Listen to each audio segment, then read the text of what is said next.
もう欲しがりだけんですね。毎回ですよ、毎回帰る前にちょっとよろしいでしょうかって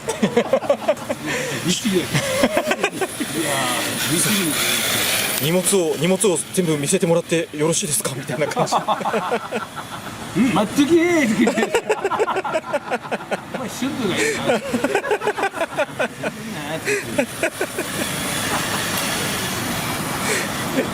あーやばい。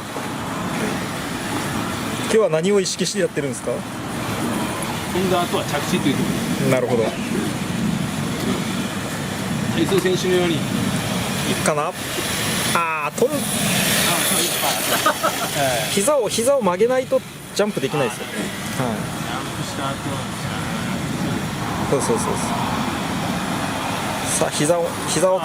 が使えない。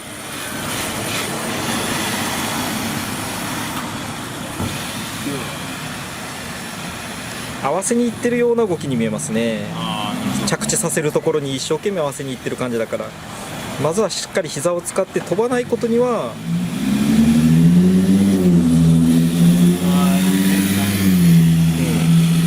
なんか膝を使って飛ばないと置きにいってるように見えちゃうんですよね。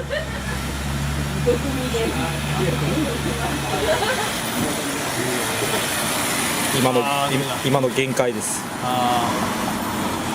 全然ダメなんですよね、写真撮ると。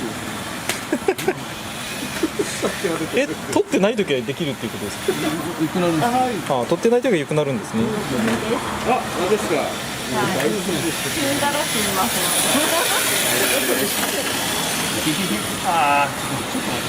ので。待ってますよ。まあもうダメだったらもう消してもらって。はい。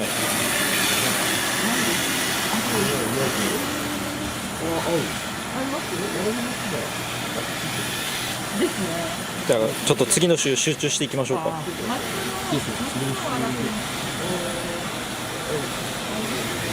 大丈夫。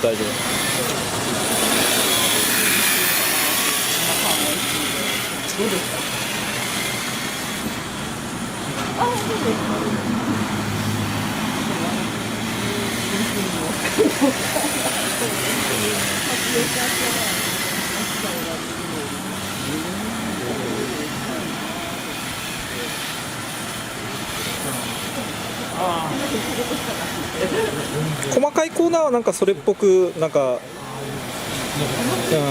スピードが乗ったところではちょっと焦ってる感じが見えますね。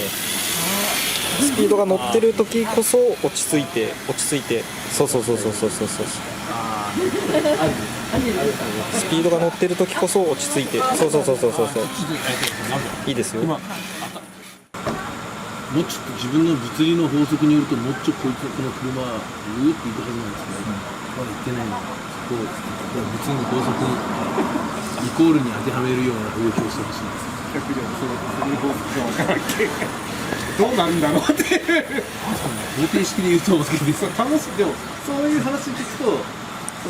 自分にやりたいことと聞いたこととって重なった時も多分楽しみ方ってあると思う。そうでしょうね。それをちょっと俺は話していって、そう絶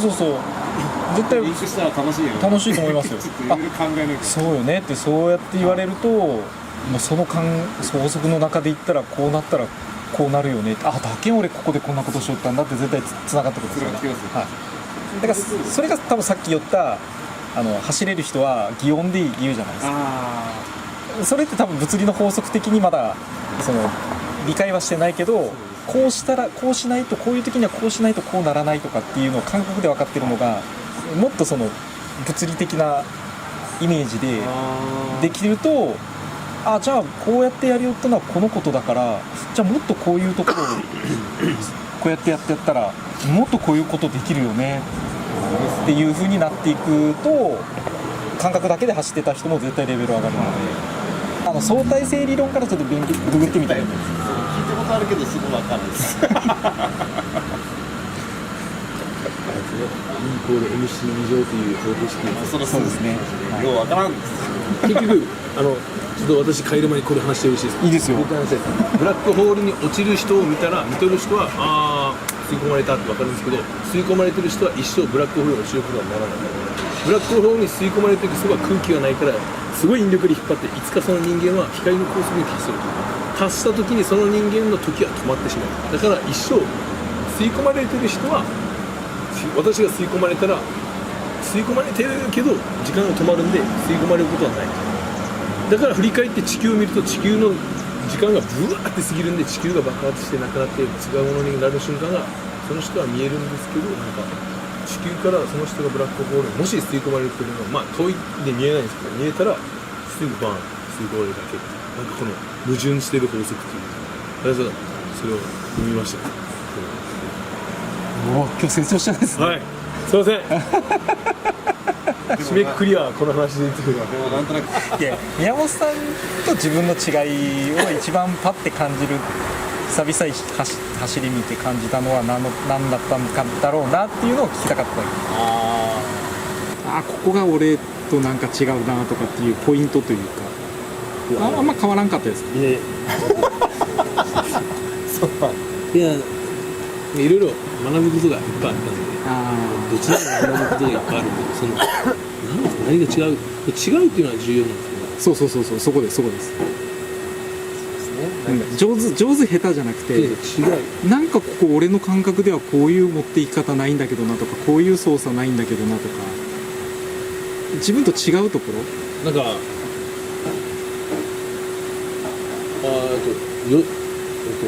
なんかアクセルの音が消える消えない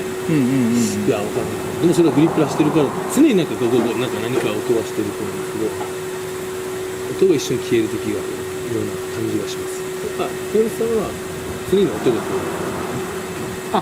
俺が走らせた時は音が消えるっていうことうわそんなイメージじゃなかったかな裏技そうですねあれ裏技使ってるんで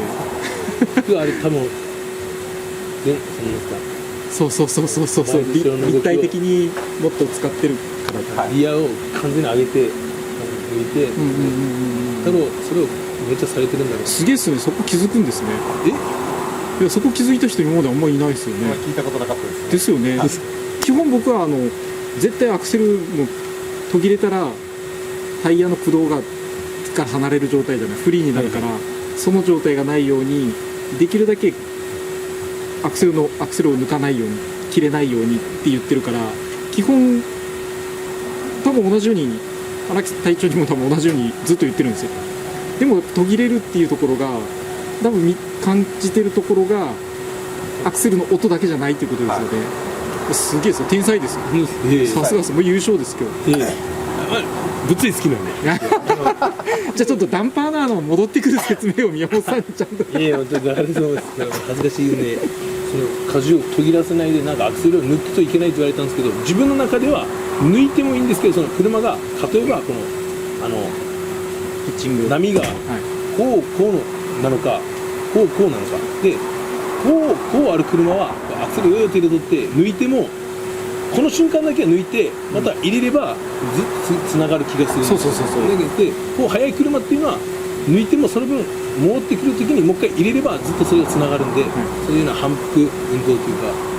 その抜かない方がいいけど抜いてもいい時間っていうのはその車のこの入ってくるこの時間だけです、それでカーブとかに音が消えてジュッて行く時にちょうど車がこう戻ってくるところでしてやると一番いいんじゃないかなという考えはするんですけどまだそこはなかなかでも多分そういうのをされてるんだろうなそこでうまく着地それまでにどこまでこうテールをライドして乗せてそうですね、すごいですよねいいですね、そこまで考えたことないそう多分考えずにだから宮本さんまだそこまで行ってないんですよあと技術的にですよそういうイメージがですよでもそれはちゃんとリアタイヤを抜いてあげれば音消えるじゃないですかリアタイヤの音でもその時フロントにちゃんと乗せとかないとフロントのタイヤを使ってるんですね、でフロントのタイヤ使いつつ全体の前後ろのバネの伸び縮みをうまいことコントロールしてピッチングさせてやりながらフロントタイヤで行きたい方向に行ったり横にちょっと使って向きを変えたりしながら着地ポイントに持っていってる間はリアタイヤの音はないんですよ、完全に抜けてるんですよでポンって着地させてやるとグッと後ろのグリップのタイヤが上がるからそこで踏んでいくんですけど抜けたらちゃんと前のタイヤでコントロールできてれば行きたいところに行けますけど、これがまだできない間って後ろのタイヤが完全に抜ける時って怖いんですよね。次ドーンってですね。だから上げ切らないんですよ。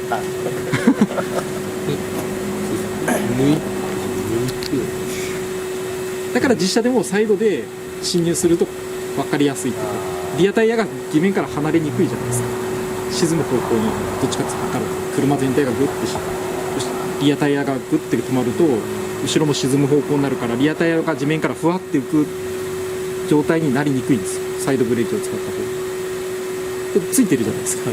でリアタイヤの感触を感じ始めれてる人は、その感触があったら、あ、今このくらいかなってこの辺からつけていこうみたいな。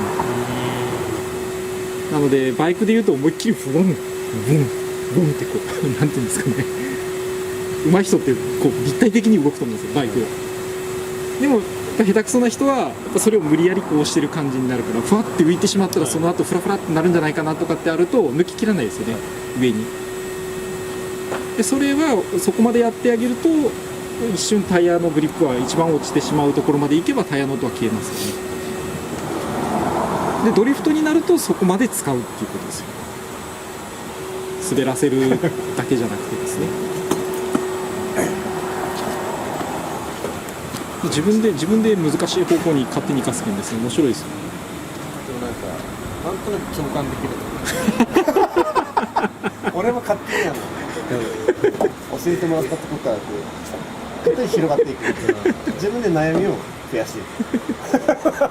結局やっぱ見てるとアクセルでグワーって出してる人はこう滑ってる時にリアが沈んでるんですよ、でもブレーキングでスレッと出してる人は音なくても、まあ、動画でも、リアタイヤのタイヤハウスがやっぱ開くんですよ、見よけばそこでどういうブレーキングなのか、これグワーッとアクセルで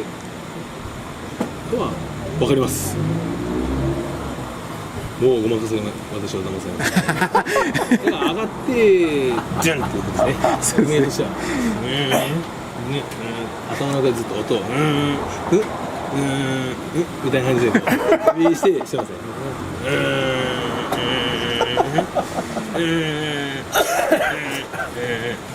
みたいな感じで、あんまり他は考えてないです。あんま話されてもです、話せないですよ、自分の頭の中でそうって動かなきゃんですよ。だから実車でもやっぱ走れる人って擬音しか出ないんですよね。その擬音って笑われるんですけど、擬音でしか表現ができないんですよね。言葉で表現できない。そうだからそれをちょっとずつでも言葉で説明できるようになることによって、今まではなんとなしにそれをやってたことが理屈が分かってくると、もっとしっかり使えるようになるので、説明をする練習をした方がいいんじゃないですか